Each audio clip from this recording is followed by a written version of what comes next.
Assalamualaikum warahmatullahi wabarakatuh. Kembali lagi di channel Bagong Cerpen. Untuk kisah kali ini saya akan membawakan sebuah cerita yang berjudul Selamat dari Tumbal Pesugihan. Sebelum kita lanjut ke ceritanya, tekan dulu tombol like video ini. Dan jangan lupa tekan juga tombol subscribe channel ini. Nyalakan juga lonceng notifikasinya agar tidak ketinggalan cerita-cerita lainnya dari channel ini. Dan seperti apa untuk kisah kali ini, langsung saja kita masuk ke ceritanya.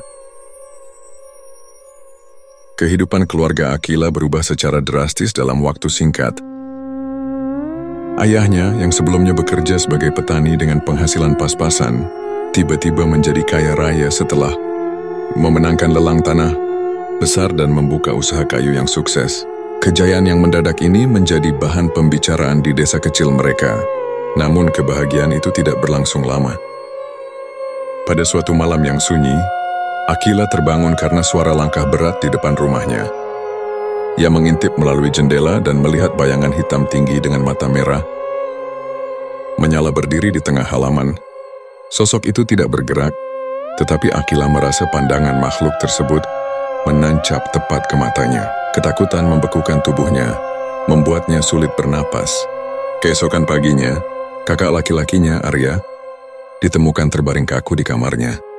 Wajahnya pucat dengan ekspresi ketakutan yang mengerikan, seperti seseorang yang telah melihat kematian dalam wujudnya yang paling menakutkan.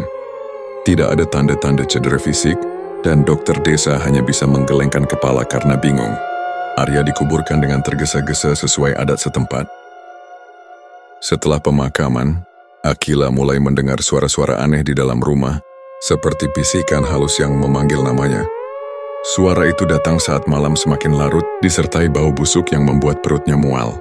Ketika ia mencoba menceritakan hal ini kepada ayahnya, sang ayah hanya terdiam dengan tatapan kosong, seolah-olah mengetahui sesuatu yang tidak ingin ia akui. Tetangga yang datang melayat berbisik-bisik bahwa keluarga Akila mungkin telah terkena kutukan pesugihan. Salah seorang wanita tua memperingatkan Akila untuk berhati-hati dan tidak pernah membuka pintu jika mendengar suara memanggil dari luar di malam hari. Teror pertama ini adalah awal dari kejatuhan keluarga Akila, serangkaian kejadian yang akan menggiring mereka ke dalam kegelapan yang lebih dalam. Setelah kematian Arya, suasana di rumah Akila berubah menjadi tegang dan penuh kecemasan. Malam hari menjadi waktu yang paling menakutkan. Ketika bayangan-bayangan di sudut rumah tampak bergerak dan suara-suara samar terus terdengar. Angin malam yang dingin selalu membawa bisikan halus yang seolah memanggil nama Akila dengan nada yang menyeramkan. Suatu malam, ketika sedang mempersiapkan makan malam, Akila mendengar suara ketukan pelan di pintu belakang. Ia memandang ke arah pintu yang tertutup rapat, mencoba menenangkan dirinya dengan pikiran bahwa itu hanyalah angin. Namun suara ketukan itu terdengar lagi. Kali ini lebih keras. Disertai suara seorang wanita yang memanggil dengan lirih. "Akila, buka pintunya, sayang." Suara itu lembut, hampir menyerupai suara ibunya yang telah lama meninggal. Dengan jantung berdegup kencang, Akila meraih pegangan pintu, tetapi terhenti seketika ketika merasakan hawa dingin yang luar biasa menyelubungi tangannya. Nalurinya memperingatkan bahaya, dan ia mundur selangkah dengan tubuh gemetar. "Ayah, ada orang di luar," katanya dengan suara bergetar. Ayahnya yang duduk di ruang tamu dengan pandangan kosong, hanya menggeleng pelan. "Jangan pernah buka pintu di malam hari, Akila. Apapun yang kamu dengar, biarkan saja. Itu bukan manusia." Ketika malam semakin larut, Akila mencoba tidur, tetapi pikirannya dipenuhi bayangan menakutkan. Ia mendengar suara langkah kaki perlahan mendekati kamarnya. Ketika ia melirik ke celah bawah pintu, ia melihat bayangan kaki manusia, tapi anehnya, kaki itu tidak menyentuh lantai. Ia menarik selimutnya hingga menutupi wajah, berdoa agar makhluk itu pergi. Paginya, Akila menemukan jejak tanah basah di dalam rumah. Mengarah dari pintu belakang ke ruang tengah, jejak itu berhenti di tempat ayahnya biasa duduk. Tangannya gemetar saat mencoba membersihkannya. Tetapi perasaan ngeri yang merayap di hatinya semakin kuat. Pertanda telah datang, dan Akila tahu bahwa ini baru permulaan. Setelah serangkaian kejadian menyeramkan yang tak kunjung berhenti, Akila mulai merasakan bahwa rumah mereka diselimuti sesuatu yang tidak kasat mata, sesuatu yang mengintai dari balik gelap. Malam-malamnya dipenuhi dengan mimpi buruk. Ia melihat bayangan makhluk tinggi bertanduk yang berjalan di tengah ladang, membawa kantong penuh emas yang meneteskan darah. Setiap kali ia mencoba mendekat, suara menggema memanggil namanya dengan nada menakutkan, seolah-olah memanggil seorang tumbal. Di siang hari, ia memberanikan diri untuk menggeledah kamar ayahnya, mencari jawaban. Di laci meja kayu tua, ia menemukan sebuah buku berkulit hitam yang usang. Sampulnya tidak memiliki judul, tetapi di halaman pertama tertulis sebuah mantra dalam bahasa Jawa kuno, yang samar-samar ia mengerti. Di antara halaman-halaman itu, ada sebuah diagram yang menggambarkan perjanjian pesugihan, sebuah janji kepada makhluk gaib untuk memperoleh kekayaan dengan syarat tumbal nyawa. Akila tertegun ketika melihat nama keluarganya, tertulis di bawah tanda tangan di Araway terakhir, dengan darah yang tampaknya sudah mengering. Rasa dingin menjalari tubuhnya ketika ia menyadari kenyataan mengerikan ayahnya telah membuat perjanjian gelap dengan sesuatu yang bukan manusia. Malam itu saat semua orang telah tidur, Akila menghadapkan ayahnya dengan buku tersebut. Ia menggenggamnya dengan tangan bergetar, matanya penuh ketakutan dan amarah. "Ayah, apa ini?" tanyanya dengan suara berbisik namun tegas. Sang ayah tidak langsung menjawab. Wajahnya yang dulu penuh kasih berubah muram. Dengan suara yang lelah ia berkata, "Kita tidak punya apa-apa." "Nak, setelah ibumu meninggal, aku tidak tahu harus bagaimana. Mereka memberiku pilihan, harta dan kehidupan yang lebih baik untuk kita semua. Apa yang ayah lakukan?" Air mata mulai menggenangi mata Akila. "Aku hanya ingin kita bahagia," jawab ayahnya pelan. "Tapi kebahagiaan itu ada harganya, dan sekarang waktunya hampir habis." Mendengar itu, Akila merasa seperti tenggelam dalam lautan ketakutan. Kata-kata ayahnya menusuk hingga ke lubuk hatinya. Waktunya hampir habis, kan? Siapa yang akan menjadi tumbal berikutnya? Ia tahu jawabannya sebelum ayahnya mengatakan apapun. Pandangan penuh dosa itu jelas, Akila adalah tumbal terakhir yang harus diberikan. Sejak malam itu, ia merasa setiap detik adalah perlombaan melawan kematian. Teror yang ia rasakan semakin nyata, dan kekuatan gelap yang membelit keluarganya mulai menunjukkan wajah aslinya. Setelah mengetahui kebenaran dari buku tua itu, Akila merasakan sesuatu berubah. Dalam dirinya, rasa takut bercampur dengan keinginan kuat untuk bertahan hidup. Ia mulai mengingat kembali kejadian-kejadian kecil yang selama ini diabaikannya. Bisikan samar yang terdengar di belakang telinganya saat ia sendirian, bayangan hitam yang muncul di sudut matanya namun menghilang begitu ia menoleh. Semua ini adalah bagian dari permainan mengerikan yang telah lama berlangsung di rumah mereka. Malam berikutnya, Akila mencoba berbicara lagi dengan ayahnya. Namun kali ini, pria yang pernah menjadi pelindung keluarganya tampak seperti orang asing. Matanya kosong, wajahnya suram, dan ia menolak berbicara tentang apapun yang berkaitan dengan pesugihan. Ketika Akila memaksanya, ia hanya berkata dengan suara datar, "Semuanya sudah diatur, Nak. Kita tidak bisa melawan." Tidak puas dengan jawaban itu, Akila mencari tahu lebih jauh tentang perjanjian pesugihan. Ia mengunjungi dukun tua di ujung desa yang dikenal sebagai satu-satunya orang yang berani berbicara tentang hal-hal terlarang. Dukun itu memperingatkannya bahwa perjanjian semacam itu melibatkan janji yang harus ditepati, janji yang tak bisa diputuskan kecuali dengan cara yang mengorbankan jiwa lain atau menghancurkan benda perjanjian yang terhubung dengan roh gaib tersebut.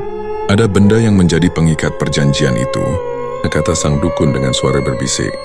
"Jika kau menemukannya dan menghancurkannya, mungkin kau bisa memutuskan kutukan ini, tapi kau akan membayar harga yang lebih mahal." Akila kembali ke rumah dengan perasaan semakin cemas. Ia mulai mencari benda yang dimaksud. Ingatannya tertuju pada sebuah kotak kayu yang selalu disimpan ayahnya di lemari. Kotak itu terkunci dan kuncinya digantung di leher ayahnya.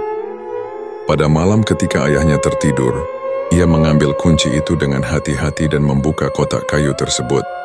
Di dalamnya ia menemukan segenggam koin emas yang berbau busuk, setangkai rambut panjang yang kaku, dan sebuah boneka kecil berwarna hitam dengan tanda merah di dadanya.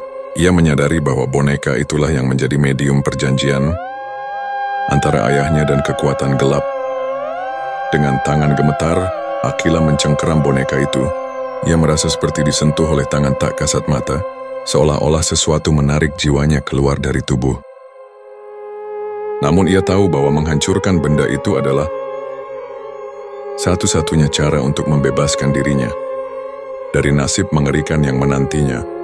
Tepat saat ia bersiap membakar boneka itu, sebuah suara berat bergema di ruangan. Jangan lakukan itu. Akila menoleh, dan di sana, di sudut kamar yang gelap, sepasang mata merah menyala memandangnya penuh amarah. Setelah menemukan benda-benda yang terkait dengan perjanjian pesugihan, Akila mulai menyadari bahwa kematian ibunya, yang selama ini dianggap sebagai kecelakaan tragis, mungkin bukan kebetulan. Ia mulai menggali ingatan masa kecilnya yang lama terpendam saat ibunya masih hidup dan suasana rumah mereka jauh dari mencekam. Ia ingat bagaimana ibunya pernah memperingatkan, "Jangan pernah menerima sesuatu yang tidak kau pahami, nak. Apa yang terlihat seperti keberuntungan bisa membawa bencana." Kata-kata itu kini terdengar seperti peringatan yang sangat jelas. Namun apa yang sebenarnya terjadi pada ibunya? Dan bagaimana hubungannya dengan perjanjian pesugihan yang melibatkan ayahnya?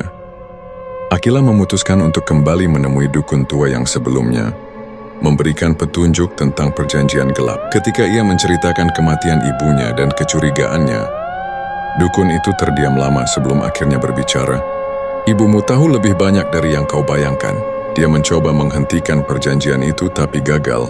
Dukun itu kemudian mengungkap bahwa pada saat ayah Akila pertama kali melakukan pesugihan, ibunya telah menentangnya habis-habisan. Dia menyadari bahwa tumbal yang akan diminta bukan hanya orang lain, tetapi anggota keluarga mereka sendiri. Dalam upaya putus asa, sang ibu mencoba memutuskan perjanjian dengan menggunakan mantra pemutus yang sangat berbahaya, tetapi kekuatan gaib itu jauh lebih kuat. Sebagai hukuman atas perlawanan tersebut, ibunya dijadikan tumbal pertama. "Ibumu menyerahkan dirinya untuk menyelamatkanmu waktu itu," ujar sang dukun. "Tapi dia tidak bisa melindungimu selamanya." Pernyataan itu membuat Akila merasa tersedak oleh rasa duka yang mendalam. Setiap kenangan tentang ibunya kini tampak seperti teka-teki yang akhirnya terpecahkan. Malam terakhir ibunya, sebelum dia meninggal, kembali terlintas di benaknya. Ibunya memeluknya erat-erat berbisik, "Jangan takut Akila, kau akan kuat. Kau akan bertahan." Air mata Akila mengalir saat kebenaran terungkap sepenuhnya. Kematian ibunya bukanlah sebuah kecelakaan. Itu adalah pengorbanan terakhir untuk melindungi dirinya dari ancaman makhluk pesugihan. Tapi kini perlindungan itu telah pudar, dan gilirannya akan segera tiba. Dengan rahasia ini di tangannya, Akila bertekad untuk menyelesaikan apa yang dimulai ibunya, apapun risikonya.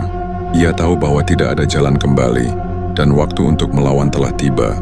Setelah mengetahui bahwa ibunya adalah tumbal pertama dalam perjanjian pesugihan ayahnya, Akila tidak bisa berhenti memikirkan malam terakhir sebelum kematian sang ibu. Ia mengingat sebuah kejadian yang dulu terasa aneh. Saat ibunya berdiri di depan pintu kamar dengan tatapan penuh kecemasan, memegang tasbih tua yang ia genggam erat, sambil berdoa dalam bisikan yang nyaris tak terdengar. Ketika itu Akila terlalu kecil untuk memahami makna ketakutan di mata ibunya. Kini setiap potongan ingatan tersebut kembali, seperti potongan puzzle yang akhirnya menyatu. Ibunya tidak mati karena kecelakaan, tetapi karena berusaha menyelamatkan keluarga dari kekuatan jahat yang terus menuntut nyawa. Seolah ada sesuatu di dalam rumah yang mengawasi mereka sejak lama, menunggu waktu yang tepat untuk menyerang. Dengan rahasia perjanjian itu semakin terkuak, Akila mulai memperhatikan keanehan lain di sekeliling rumah. Di kamar tidur ibunya yang telah lama kosong, ia menemukan lilin-lilin hitam yang sudah meleleh di bawah tempat tidur, serta kertas-kertas kuno dengan simbol-simbol yang tidak dimengerti. Di dalam laci meja, ada sehelai kain berwarna merah tua dengan noda yang tampak seperti darah kering. Saat menyelidiki lebih jauh, Akila menemukan sebuah kotak kecil tersembunyi di balik papan lantai yang longgar. Di dalamnya terdapat seuntai kalung emas dengan liontin berbentuk segel misterius. Di balik liontin itu, terukir nama ibunya dan sebuah kata dalam bahasa Jawa kuno yang berarti pengorbanan. Akila membawa kotak itu ke dukun tua yang pernah membantunya. Ketika sang dukun melihat liontin tersebut, wajahnya langsung berubah pucat. Ini adalah segel jiwa, katanya dengan suara bergetar. Ibumu menggunakan ini untuk mengunci kekuatan yang seharusnya mengambil nyawamu. Saat kecil, dia berhasil menundanya, tapi segel ini melemah seiring waktu. Akila merasa jantungnya berdetak kencang. Segel itu adalah satu-satunya hal yang menjaga dirinya tetap hidup. Namun karena segel tersebut perlahan kehilangan kekuatannya, makhluk pesugihan itu mulai mendekatinya lagi, mencoba menagih janji lama yang belum terpenuhi. Petunjuk terakhir, Ibu. Di dalam kotak kecil yang sama, Akila juga menemukan sebuah surat yang ditulis dengan tangan ibunya. Surat itu penuh dengan coretan yang tampak putus asa, tetapi di akhir halaman satu kalimat tertulis dengan jelas. Anakku, ingatlah, kunci untuk menghancurkan kutukan ada pada akar perjanjian. Bukan hanya boneka atau koin, tetapi sumber yang memberi mereka kekuatan. Jangan takut menggunakan darah kebenaran. Surat itu menjadi warisan terakhir ibunya, sebuah pesan yang penuh rahasia sekaligus harapan. Akila tahu bahwa ibunya telah memberinya jalan untuk bertahan. Namun perjalanannya baru saja dimulai, dan pertarungan melawan kegelapan akan menuntut lebih dari sekadar keberanian. Malam itu, rumah Akila diliputi kegelapan yang jauh lebih pekat dari biasanya. Suara angin yang menggerung-gerung, seperti tangisan, membuat udara terasa dingin menusuk tulang. Akila duduk di kamar dengan mata yang tidak bisa terpejam, menatap boneka hitam berwajah. Menyeramkan di hadapannya benda yang menjadi medium pesugihan keluarganya. Ia tahu bahwa waktunya hampir habis. Langkah pertama melawan kegelapan adalah menghadapi ketakutan terbesarnya. Dengan membawa liontin segel yang diwariskan, ibunya dan surat yang penuh petunjuk samar, Akila mulai mempersiapkan diri. Ia membuat lingkaran perlindungan di lantai kamar dengan kapur putih, mengikuti diagram yang ia pelajari dari buku mantra ayahnya. Di tengah lingkaran itu, ia menempatkan boneka pesugihan dan koin emas yang berbau busuk, dua benda yang terhubung langsung dengan makhluk gaib yang mengintai keluarganya. Ketika ia menyalakan lilin di 4 sudut ruangan, bayang-bayang mulai bergerak sendiri. Udara di sekitarnya menjadi berat, dan suara bisikan bergema di telinganya. Akila, kau tidak bisa lari. Nyawamu milikku. Dengan tangan gemetar, Akila membaca mantra yang tertulis di surat ibunya. Kata-kata itu keluar dengan penuh getaran, memanggil kekuatan yang tidak ia pahami sepenuhnya. Tiba-tiba, seluruh lilin padam serentak dan kegelapan menyelimuti ruangan. Dalam kegelapan itu, sepasang mata merah menyala muncul di sudut ruangan. Makhluk bertanduk yang selama ini menghantui keluarganya menampakkan diri. Mengapa kau melawan anak manusia? Suara makhluk itu bergema berat dan menakutkan. Kekayaan telah diberikan. Kematian hanyalah bayaran kecil. Akila menatap makhluk itu dengan penuh ketakutan, tetapi ia tidak membiarkan rasa takut menguasainya. Aku tidak akan membiarkan diriku menjadi tumbal. Aku tahu kebenaran. Kau hanya bisa diusir dengan kebenaran dan darah yang murni. Makhluk itu tertawa keras seolah-olah pernyataan Akila adalah lelucon. Namun tawa itu terhenti ketika Akila mengambil pisau kecil yang ia sembunyikan di balik punggungnya. Dengan tangan yang gemetar, ia menusuk telapak tangannya sendiri, membiarkan darah menetes ke atas boneka pesugihan. Dengan darah ini, ia berkata dengan suara lantang, "Aku memutus semua ikatan gelap yang mengikat keluargaku. Kembali ke tempat asalmu." Tetesan darah murni membuat boneka itu mulai berasap dan meleleh. Makhluk tersebut berteriak penuh amarah. Suara jeritannya menusuk hingga jantung. Bayangan di sekitarnya mulai menghilang, seolah-olah disedot ke dalam kegelapan tanpa ujung. Namun sebelum lenyap sepenuhnya, makhluk itu berbisik satu kalimat terakhir. "Kau menang sekarang, tetapi kutukan selalu mencari jalan. Kemenangan dengan harga yang dibayar." Ketika semuanya berakhir, Akila terjatuh ke lantai dengan tubuh lemah. Boneka pesugihan telah hancur menjadi abu. Dan suara-suara menyeramkan tidak lagi terdengar. Namun, ia tahu bahwa meskipun makhluk itu telah pergi, jejak kutukan akan tetap ada. Harta yang diperoleh keluarganya pun mulai lenyap satu persatu, seperti asap yang ditiup angin. Malam itu Akila memenangkan pertarungan. Tapi ia belajar bahwa kemenangan melawan kegelapan selalu datang dengan harga. Nyawa ibunya, keluarganya yang hancur, dan luka yang akan terus membekas di dalam jiwanya. Ketika boneka pesugihan mulai hancur di dalam lingkaran perlindungan, suara jeritan makhluk gaib yang menggema di seisi rumah semakin memekakkan telinga. Seluruh jendela bergetar keras, dan pintu kamar terbanting terbuka dengan sendirinya. Angin dingin yang terasa seperti cengkeraman tangan tak terlihat menerpa wajah Akila. Bayangan makhluk tinggi bertanduk melesat ke arah lingkaran, tetapi terhenti seolah-olah terbentur dinding tak kasat mata. Makhluk itu meringis marah. Kau pikir darahmu cukup kuat? Kutukan ini terikat dengan darah keluargamu selama generasi. Kau hanya memulai penderitaan baru. Namun Akila tetap fokus pada mantranya. Ia menutup matanya dan mengingat wajah ibunya, tatapan penuh cinta yang selalu menyemangatinya untuk bertahan. Dengan napas yang terengah-engah, ia menuangkan minyak dari botol kecil ke dalam lingkaran, lalu menyulut api. Api itu menyala dengan cepat, membakar abu boneka dan koin emas yang tersisa. Saat api menjalar, makhluk itu mulai memudar.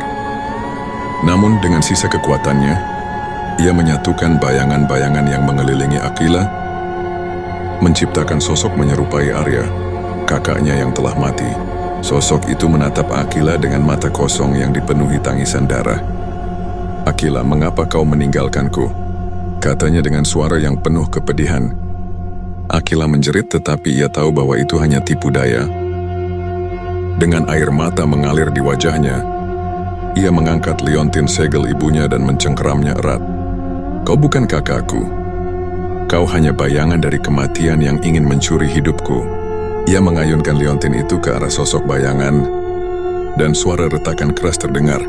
Saat bayangan tersebut terpecah menjadi kepingan gelap yang lenyap bersama makhluk pesugihan. Kegelapan berakhir, tapi bukan tanpa luka. Ketika api padam, ketenangan yang menghantui ruangan terasa janggal. Tidak ada lagi bisikan atau suara langkah di luar. Rumah yang selama ini penuh teror menjadi sunyi, hampir menenangkan. Namun Akila tahu bahwa rasa aman itu hanyalah permukaan. Ia duduk di lantai yang dingin, memegangi liontin ibunya yang kini hangus sebagian. Saat ia berdiri dengan langkah gontai, dukun tua itu muncul di pintu kamar, matanya penuh kelegaan dan kelelahan. "Kau telah melawan dengan keberanian yang besar, Akila," katanya. "Tapi ingatlah, kegelapan selalu menunggu. Apa yang telah hilang bisa kembali, dan kau harus menjaga hati serta jiwamu tetap kuat." Akila memandang keluar jendela, ke arah pagi yang mulai mereka. Pertarungan melawan makhluk pesugihan telah selesai, tapi ia sadar bahwa perjalanan melindungi keluarganya dan melawan sisa-sisa kutukan tugas yang baru saja dimulai.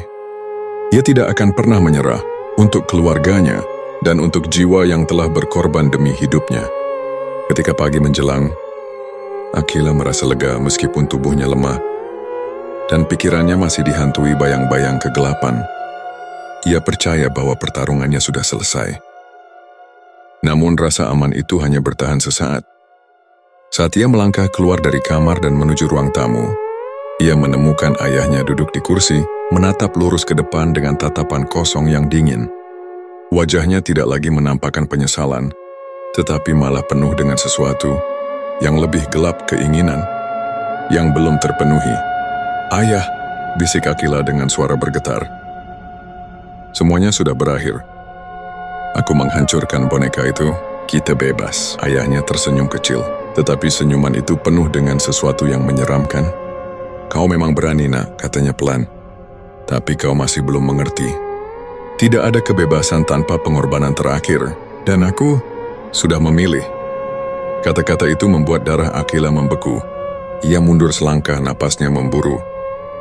Apa maksud ayah? Aku telah memberikan segalanya untuk kekayaan ini. Ayahnya berkata dengan dingin, ibumu adalah penghalang dan dia sudah membayarnya. Aku tidak bisa membiarkanmu menghancurkan semuanya dengan membakar boneka itu. Aku membutuhkan satu tumbal lagi agar semuanya kembali seperti semula. Akila tertegun, hatinya hancur mendengar pengakuan tersebut. Jadi, ayah yang menyebabkan kematian ibu, air matanya mulai mengalir. Dan sekarang ayah ingin mengorbankanku juga. Ayahnya berdiri, tangannya mencengkeram sebuah pisau yang ia sembunyikan di balik jubahnya. Kekayaan ini adalah warisan yang terlalu besar untuk dilepaskan. Akila, kau hanyalah harga yang harus kubayar. Aku tidak punya pilihan. Pertarungan terakhir, saat ayahnya mendekat, Akila merasakan ketakutan yang berbeda dari sebelumnya. Bukan lagi ketakutan pada makhluk gaib, tetapi pada manusia yang seharusnya melindunginya. Dengan cepat ia meraih liontin segel yang masih tergantung di lehernya. Satu-satunya peninggalan ibunya yang memiliki kekuatan suci. Ini bukan tentang pilihan ayah, katanya dengan suara yang penuh keberanian. Ini tentang akhir dari keserakahan yang membawa kutukan bagi kita semua. Ketika ayahnya mengayunkan pisaunya, Akila melompat ke samping dan menggunakan liontin itu untuk menyentuh tangannya. Terdengar suara desis seperti daging yang terbakar, dan ayahnya menjerit kesakitan. Ia terjatuh menjatuhkan pisau, dan berteriak dengan suara yang bukan lagi suara manusia, melainkan suara makhluk yang terikat pada jiwanya. Lepaskan aku. Kau tidak tahu apa yang kau lakukan. Namun Akila tetap tenang. Ia menekan liontin itu lebih kuat ke tubuh ayahnya, dan dengan penuh keyakinan, ia mengucapkan mantra pemutus yang telah ia pelajari. Dengan darah kebenaran dan kekuatan pengorbanan, aku memutus ikatan ini selamanya. Pergilah dan jangan pernah kembali. Bayangan hitam keluar dari tubuh ayahnya, menjerit dalam amarah dan kesakitan. Sebelum akhirnya menghilang ke dalam kegelapan, ayahnya terkapar, napasnya berat, matanya kembali normal. Namun rasa bersalah dan keserakahan telah mencabik-cabik jiwanya, meninggalkannya sebagai bayangan dari dirinya yang dulu. Penyesalan yang terlambat. Ayahnya menatap Akila dengan mata penuh kesedihan. Maafkan aku, nak. Aku telah menghancurkan semuanya.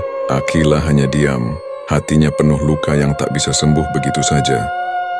Ia memandang ayahnya yang kini lemah dan hancur, tetapi ia tahu bahwa penyesalan tidak akan membawa kembali ibunya atau menghapus rasa sakit yang telah mereka alami.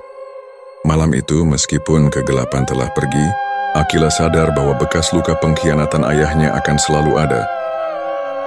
Namun ia juga tahu bahwa ia telah menang. Kutukan telah diputuskan, dan ia adalah satu-satunya yang akan menjaga agar kegelapan tidak pernah kehidupannya. Rumah itu sunyi ketika matahari pagi akhirnya muncul, tetapi suasana mencekam masih terasa menggantung di udara. Akila berdiri di ambang pintu, memandang abu boneka pesugihan, yang kini menjadi lambang akhir dari perjanjian gelap yang telah menghancurkan warganya. Namun meskipun makhluk pesugihan telah dikalahkan, harganya begitu besar. Ayahnya kini duduk tak berdaya di kursi ruang tamu, matanya kosong dan penuh penyesalan.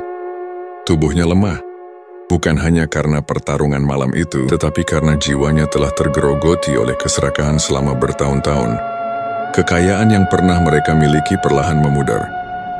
Barang-barang berharga yang mengisi rumah tampak seperti ilusi yang terurai, meninggalkan jejak kehampaan. Akila berjalan melewati ruangan dengan langkah berat, hatinya penuh luka yang tidak mudah disembuhkan. Setiap sudut rumah membawa kenangan pahit, suara tawa ibunya yang kini hanya gema. Kebersamaan keluarga yang telah berubah menjadi pengkhianatan. Ia sadar bahwa meskipun kutukan telah dihancurkan, bekasnya tetap terukir dalam hidupnya. Namun harga yang dibayar bukan hanya tentang harta atau kehilangan. Itu adalah tentang rasa percaya yang hancur, tentang cinta yang dikorbankan untuk ambisi, dan tentang keberanian yang diperoleh melalui penderitaan. Harga kebebasan, gumam Akila, adalah kehilangan yang lebih besar daripada kekayaan apapun. Beberapa bulan kemudian rumah besar tempat keluarga Akila tinggal menjadi kosong. Tidak ada lagi kilauan kemewahan, hanya dinding-dinding usang yang menyimpan cerita gelap di balik setiap retakan. Akila memilih untuk meninggalkan tempat itu, membawa liontin segel ibunya sebagai satu-satunya kenangan yang masih berarti. Di sebuah desa kecil jauh dari tempat asalnya, ia memulai kehidupan baru, sederhana tetapi penuh harapan. Ia bekerja membantu orang-orang yang hidupnya terancam oleh pesugihan dan perjanjian gelap lainnya. Dengan pengetahuan yang ia dapatkan dari pengalaman kelamnya, Akila bertekad untuk menghentikan lingkaran setan yang menjerat banyak jiwa lain. Suatu malam, ketika ia duduk di teras rumah barunya, memandang bulan yang penuh di langit, suara lembut ibunya seolah terdengar dalam angin. "Kau kuat, Akila, dan kau bebas, Sar." Akila tersenyum, meskipun air matanya jatuh. Bebas ya, tapi kebebasan itu memiliki bekas luka yang dalam. Meski begitu, ia tahu satu hal pasti. Selama ia hidup, ia akan memastikan kegelapan tidak pernah menang lagi. Cerita keluarganya mungkin telah berakhir, tetapi perjalanannya baru saja dimulai.